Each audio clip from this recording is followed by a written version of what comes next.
దాద్యా, ఏమైందమ్మా? నేనే నీ ప్రపంచం అంటావు కదా. నువ్వెలా ఉన్నా దానికి నేనేగా కారణమవుతాను. మరి నువ్విలా ఉన్నావంటే నాకు తెలియకుండా నేనేదైనా తప్పు చేసి ఉండాలి, లేదా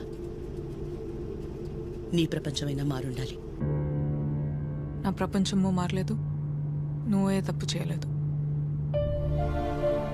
నీ తర్వాతే నాకేదైనమ్మా.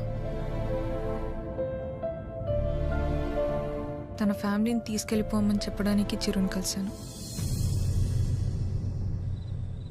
మా అమ్మ గురించి నీకు తెలియదన్ను అంటుంటే ఏ వందలే ఆవిడకి నేను దగ్గరైతే సరిపోతుంది అనుకున్నా. కానీ ఆవిడ నాకు దగ్గరేక తెలిసింది నువ్వే కరెక్ట్ అని.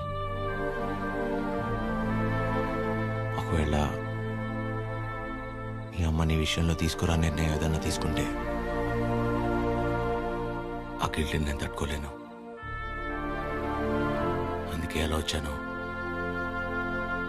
అలాగే వెళ్ళిపోతాను.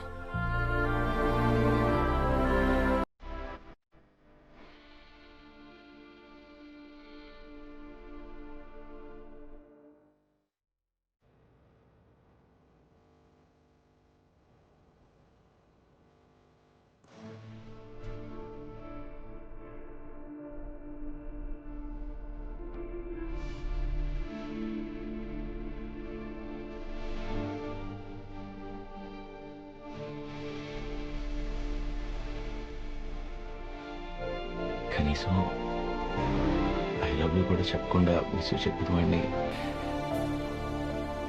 నేను ఒక్కడే ఉంటానేమో.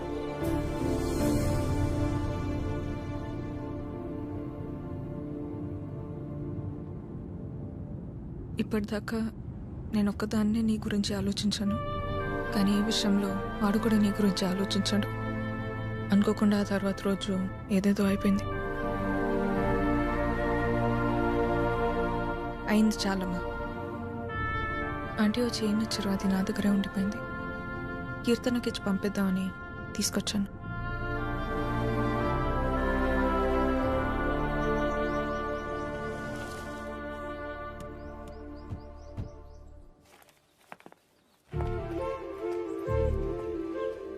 ఏంటి పద్మా? ఎవరు? ఏంటి? ఎందుకు అలా నిల్చుని చూస్తున్నావు? రండి రామ్మా. వెళ్ళి లోపలికి తీసుకురా. నువ్వు వెళ్ళు. ఆ? పద్మా రండి, రామా కూర్చోండి. రా కూర్చో.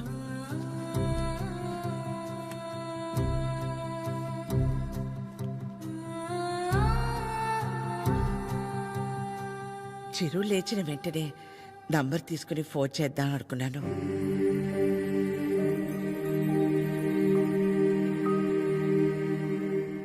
కాఫీ టీ ఏమైనా? పర్లేదు, థ్యాంక్ యూ. ఏమవుతావు. కాఫీ టీ అంటే 10 నిమిషాలు పడుతుంది కదా. ఈ లోపు మనం ఎక్కడ ఏదో అడుగుతామని భయపడుతున్నారు. మనేమి అడగమని చెప్పేసి అది.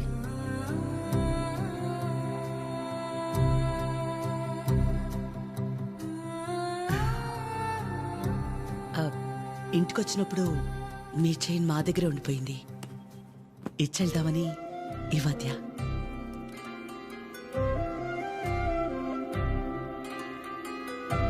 తొందర ఏముంది, తర్వాత అయినా ఇచ్చి ఉండొచ్చు కదా. తొందరని కాదు, ఎలాగూ వస్తున్నాం కదా అని. నేను వెళ్తాను అది. పద్మా ఆగు,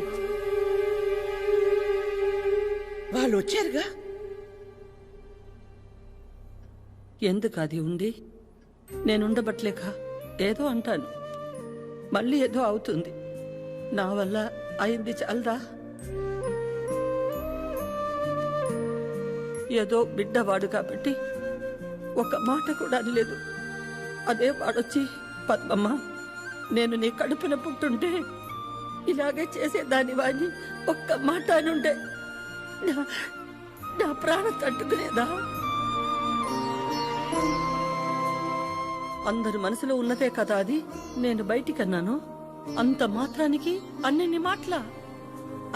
ఆవిడ పేరేంటి? జుట్టు ఇక్కడ దాకే సగంలో సగం ఉంటుంది. సరితలా మాట్లాడి ఉండకూడదు, తప్పే.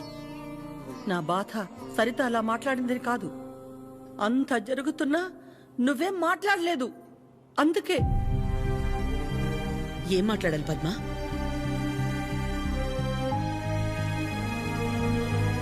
నా ప్లేస్లో మీరున్నా నాలాగే సైలెంట్గా నించునేవాళ్ళు. మీలా కాదు నా గతం. మీలా ఒకరికి 10 మంది లేరు నా గతంలో. సాయం అడుగుదామంటే ఎక్కడ డబ్బు అడుగుతుందేమో అన్న బంధువులు ఒకవైపు, సాయం చేస్తాం మాకేంటి అన్న రాబందులు మరోవైపు.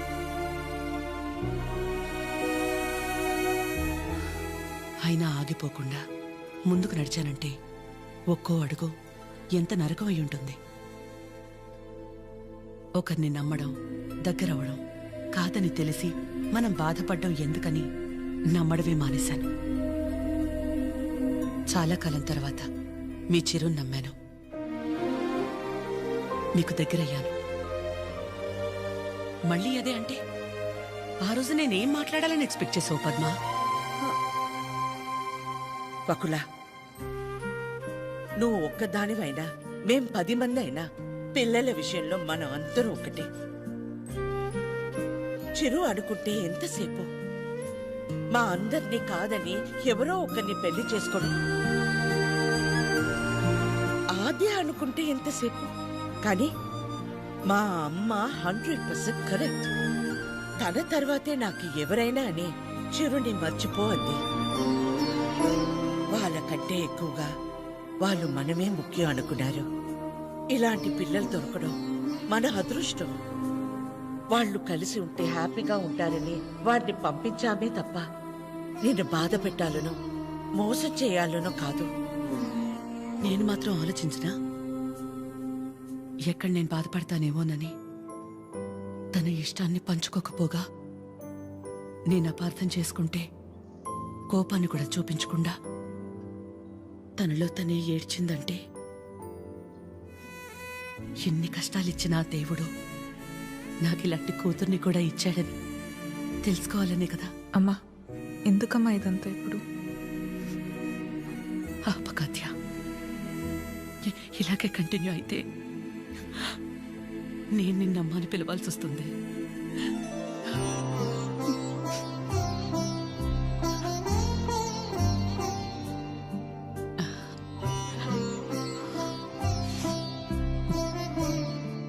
అందరూ ఒకవైపు, మనం మాత్రం ఒకవైపు ఉంటే ఆ బాధ ఎలా ఉంటుందో నాకు తెలుసు. అలాంటిది ప్రవళిక విషయంలో ఒక్కతే ఉన్న తన పక్కన చిరు వెళ్ళి నించున్నప్పుడే నాకు అనిపించింది తనందరిలా కాదని.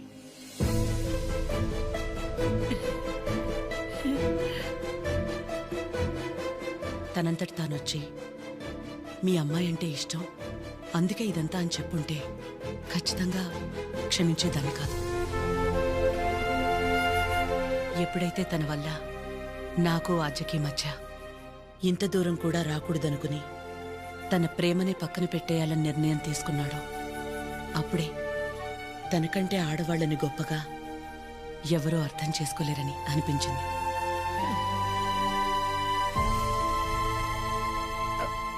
అంత అనిపించిందంటే మా చిరుకి మీ ఆద్యాన్ని ఇచ్చేవచ్చుగా. మీకంటే బాగా చూసుకుంటాం మీ ఆద్యని. చిరు ఆద్య జంట చూడముచ్చటగా ఉంటుంది. పెళ్లి చేసేద్దామండి. వాడు బాధపడితే మేము చూడలేం. ప్లీజ్ ఒప్పుకోండి. బాధ ఏంటండి బాధ? మన అందరం ఇక్కడ నించొని వాడి గురించి ఇంతగా ఆలోచించి ఇంతలా ఎమోషనల్ అయి మాట్లాడుకుంటుంటే వాడు లోపల ప్రశాంతంగా నిద్రపోతున్నాడు. వాడికి ఏం బాధ? మళ్ళీ దీనికి వచ్చింది. ఏ బాధ లేదు, ప్రేమ లేదు. పదమ్మా వెళ్దాం. ఏంటమ్మా అందరం ఒకటయ్యాక ఈ ఆడాళ్ళని ఎవరండి నిద్రపోయింది? ఎవరండి నిద్రపోయింది? 4 నెలలైంది నిద్రపోయింది. ఏ ముహూర్తాన్ని చూశాను అప్పటి నుంచి నాకు నిద్రలేదు. కళ్ళేంటి ఎర్రగా ఉన్నాయంటే షాంపూ పడిందని అబద్ధం చెప్పుకుంటూ తిరుగుతున్నా. చిచి ఇప్పుడు దాకా నా పెళ్లి కాకపోవడానికి కారణం మీరు అందరూ గొప్పోళ్ళు. అసలు పెళ్ళే వద్దని ఈవిడ గొప్పది. ఇదిగో తినుందే, ప్రేమించిన ఏమైపోయినా మా అమ్మే నా సర్వస్వం అనుకున్న తిను ఇంకా చాలా గొప్పది. మీరందరూ గొప్పోళ్ళు, నేను ఒక్కడనే తెంగరోణ్ణి. అరే చిన్నపిల్లోడు, అమాయకుడు ఇలా అయిపోయాడని కనీసం కనికరం లేదా మీకు? మీ ఆడాలతో యుద్ధం చేసేంత శక్తి నాకు లేదు. మిమ్మల్ని అర్థం చేసుకునేంత జ్ఞానం ఏ దేవుడు ఏ మగాడికి ఇవ్వలేదు. ఒకటే అనగలను, ఆడాళ్ళు మీకు జోహార్లు. అత్తే అత్తే అత్తే, ప్లీజ్, ప్లీజ్. మీ అమ్మాయి నాకు ప్లీజ్, ప్లీజ్ ఇచ్చేయండి. హ్యాపీగా ఉండండి.